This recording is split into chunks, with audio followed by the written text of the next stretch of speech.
मेरा नाम है हरिया, मैं काम करता हूँ बहुत बढ़िया, खाता हूँ खाना और रोज गाता हूँ गाना। अरे यार, आज तो बहुत देर हो गई। इस खतरनाक जंगल को देखकर तो मेरे हाथ पैर ठंडे हो गए हैं। अगर मैं वक्त पर गांव नहीं पहुंचा तो मालिक बहुत नाराज हो जाएंगे। तभी हरिया को एक आवाज सुनाई देती है। सुनिए हरु जी। अरे, ये आवाज किसने दी? तभी हरिया को सामने कुछ दूर एक औरत खड़ी दिखाई देती है। अरे भाई, ये औरत अकेली इतनी रात को इस जंगल में क्या कर रही है? चलकर पूछना पड़ेगा। फिर हरिया अपनी बैलगाड़ी उस औरत के सामने लाकर रोक देता है और उससे पूछता है। अरे सुनिए, आप इतनी रात को इस खतरनाक जंगल में अकेली क्या कर रही हैं? तभी वो औरत मीठी आवाज में कहती है। अरे हरु जी, आप आ गए। मैं कब से आपका इंतजार कर रही थी। वैसे तो यहाँ से काफी लोग गुजर चुके हैं, लेकिन मैं खास आपका इंतजार कर रही थी। अच्छा, तुम सच कह रही हो? मुझे तो यकीन नहीं हो रहा है। वो क्या है ना, आज तक किसी ने मुझसे इतने प्यार से बात नहीं की। हाँ हाँ हरु जी, मैं सच कह रही हूँ। अब देर मत करिए और जल्दी से मुझे मेरे घर तक छोड़ दीजिए। हाँ हाँ, कौन सी बड़ी बात है, अभी छोड़ देता हूँ। आप मेरे पीछे बैलगाड़ी में बैठ जाइए और मुझे रास्ता बताते चलिए। फिर वो औरत हरिया की बैलगाड़ी में बैठ जाती है और हरिया बैलगाड़ी हाँकता हुआ आगे चल पड़ता है। फिर उस औरत के बताए हुए रास्ते पर चलते चलते हरिया बैलगाड़ी लेकर एक काली गुफा के आगे आकर रुक जाता है। हरिया उस औरत से पूछता है।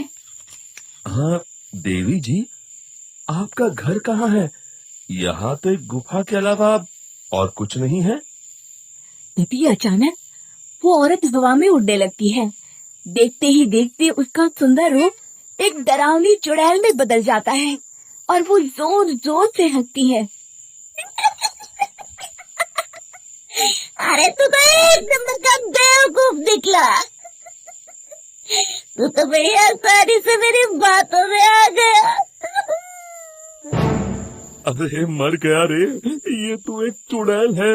हे भगवान बचा ले, ये तो बड़ी डरावनी दिखाई दे रही है। और फिर अगले ही पल हरिया की बैलगाड़ी में रखा सारा सामान हवा में उड़ता हुआ उस काली गुफा के अंदर चला जाता है और वो चुड़ैल भी उस गुफा के अंदर जाकर कहीं गायब हो जाती है।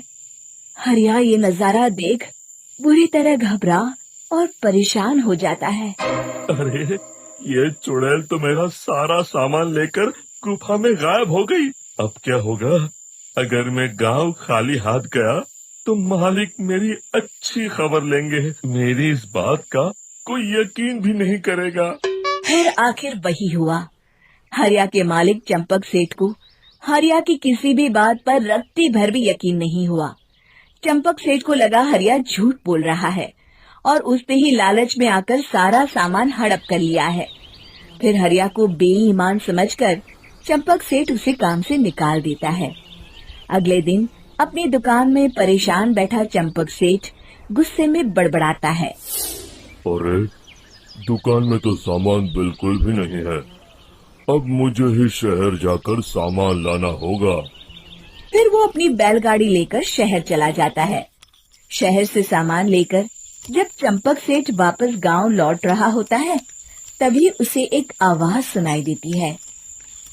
चंपक जी, ओ चंपक जी। अरे, ये तो कोई मेरा नाम लेकर मुझे पुकार रहा है। फिर उस रास्ते में वही औरत खड़ी दिखाई देती है। फिर क्या था, हरिया की तरह चंपक सेठ भी उस औरत के पास अपनी बैलगाड़ी लेकर जाता है और वो भी उसकी चिकनी चुपड़ी बातों के मोह जाल में फंस जाता है। फिर चुड़ैल उसे भी अपनी गुफा तक ले जाती है और उसका सारा सामान लेकर गुफा में गायब हो जाती है। बेचारा चंपक सेठ लाचार होकर खाली हाथ गांव लौट आता है। फिर ये उस जंगल में रोज की बात हो जाती है। जो कोई भी शहर से कुछ लेकर गांव की तरफ लौटता, वो चुड़ैल उसे बेवकूफ बनाकर उसका सारा सामान लेकर गुफा में गायब हो जाती। एक दिन हरिया एक लकड़हारे को उसी जंगल की तरफ जाते हुए देखता है। फिर हरिया उसे रोकते हुए कहता है, अरे भाई, क्यों अपनी मौत को दावत दे रहे हो? मेरी बात मानो, आगे जंगल में मत जाओ। वहाँ एक बड़ी भयानक चुड़ैल रहती है। लकड़हारा हरिया की बातों को नजरअंदाज करते हुए कहता है, अरे भाई, मुझे पहले ही बहुत देर हो चुकी है, मुझे जाने दो भाई। शाम तक लकड़ियाँ काट कर शहर के बाजार में बेचना है। तुम अपनी ये कहानी किसी फुर्सत में बैठे इंसान को सुनाओ, अब मैं तो चला। इतना कहकर लकड़हारा वहाँ से आगे जंगल की तरफ चला जाता है। फिर अगले दिन गांव के मुखिया के घर के बाहर बहुत सारे लोग जमा हो जाते हैं। तभी हाथ में कुल्हाड़ी लिए खड़ा लकड़हारा कहता है, अरे मुखिया जी, अब आप ही हमें बचाइए उस जंगल वाली चुड़ैल से। हमारा सारा काम तो शहर से ही होता है। अरे मुखिया जी, उस चुड़ैल की वजह से तो मैं पूरी तरह बर्बाद हो गया हूँ। हम सबको मिलकर उस चुड़ैल का कोई इलाज करना पड़ेगा। तभी भीड़ में खड़ा बीरा कहता है, आप लोग चिंता मत करिए, कल से वो चुड़ैल किसी को नहीं लूट पाएगी। मेरे पास एक बहुत अच्छी तरकीब है। तभी चंपक सेठ उसका मजाक उड़ाते हुए कहता है, अरे तेरा नाम बीरा है तो क्या हुआ? तूने अभी उस चुड़ैल को देखा नहीं है? जाकर अपना काम कर, बड़ा आया। तब मुखिया जी कहते हैं, नहीं नहीं चंपक सेठ, मुझे लगता है हमें इस लड़के को एक मौका देना चाहिए। फिर सभी गांव वाले मुखिया जी की बातों से सहमत हो जाते हैं और बीरा शाम को एक बैलगाड़ी में कुछ सामान लाद कर उस जंगल की ओर चल देता है। बीरा, ओ बीरा, कहाँ जा रहा है? तभी बीरा मुड़ के देखता है, वही चुड़ैल एक औरत के रूप में खड़ी है। अरे बहन जी, मैं आपको ही ढूंढ रहा था। देखिए, मैं आपके लिए क्या लाया हूँ।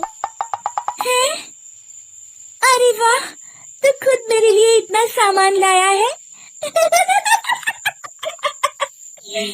तू ही अकेला गांव में समझदार है। जरा देखो, मैं भी खोल के, बड़े भूख लगी है। जैसे ही चुड़ैल उस सामान पर से कपड़ा हटाती है, एक भगवान शिव की तेज रोशनी उसके अंदर मूर्ति से निकलती है और चुड़ैल अपने असली रूप में आकर जलने लगती है। अरे मैं जल रही हूँ। ओम नमः शिवाय, मर गई मैं। देखते ही देखते वो चुड़ैल राख के साथ उड़ जाती है और सभी गांव वाले भी वहां जाते हैं। शिक्षा बुराई पे सदा अच्छाई की ही जीत होती है।